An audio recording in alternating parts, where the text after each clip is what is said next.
Alright, so another couple of examples of building flowcharts from expressions. So here I've got quite a few things going on. I've got a 4 times x, a plus 7, and then all over 2. So hopefully you're noticing now that because the whole thing is divided by 2, that's going to be my last step. Okay? So we're going to start with x. I'm going to be drawing boxes as well.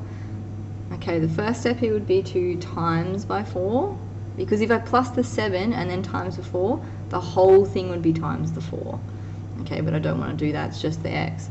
Okay, so that gives me 4x plus 7, 4x plus 7. And then the whole thing is divided by 2. 4x plus 7 divided by 2. Very good. Alright, last example, starting with x. And hopefully here you're noticing because the whole thing is times by 12, that's going to be my last step. Minus 7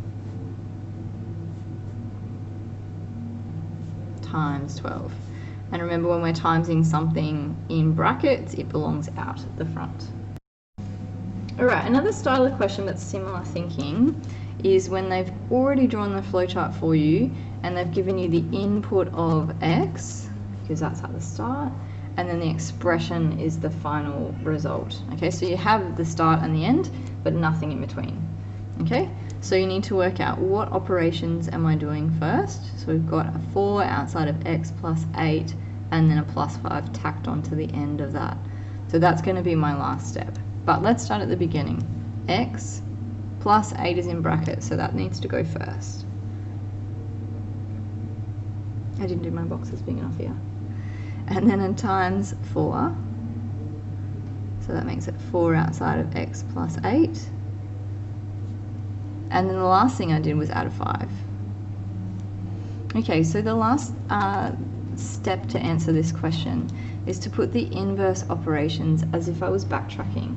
So as if I was starting with my expression and then I'm working backwards to find x by itself. And this is the start of solving equations. So because I've written them correctly up here, I can just write the inverse operations underneath. So plus 5 minus 5 times 4 divided by 4 plus 8 minus 8. And that brings you right back to the start. So just to do that one more time, I've got 4 outside of x plus 8 plus 5. To get back to 4x plus 4 outside of x plus 8, I need to subtract the 5. To get back to x plus 8, I'm going to remove my 4 by dividing by 4. And then to get back to x, I'm going to subtract my 8 to have x by itself.